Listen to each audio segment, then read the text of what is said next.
আগস্টের আগে এই প্রজাতন্ত্র দিবসটাকে স্বাধীনতা দিবস হিসেবে পালন করা হয়। তারপরে যখন এই যে ডক্টর আম্বেদকরের দ্বারায় যে নিয়ম নীতি দেশ কিভাবে চালাতে হবে, কার কতটা অধিকার আছে, কি অধিকার আছে, এই যেদিন পাশ হলো সেদিন থেকে আবার এই 15 আগস্ট স্বাধীনতা দিবস পালন করা হয়।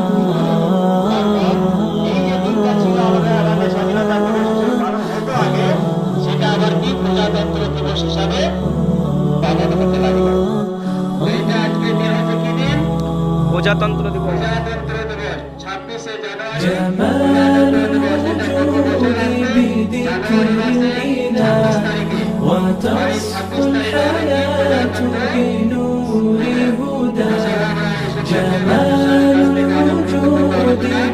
শুনলাম। ওনাকে অশেষ ধন্যবাদ। উনি যেন দীর্ঘ আয়ু লাভ করেন এবং এইভাবে যেন আমাদেরকে এই স্বাধীনতা দিবস বা প্রজাতন্ত্র দিবস সম্পর্কে কিছু শোনাতে পারেন, সেই দোয়া আমরা করি। আল্লাহুম্মা আমিন।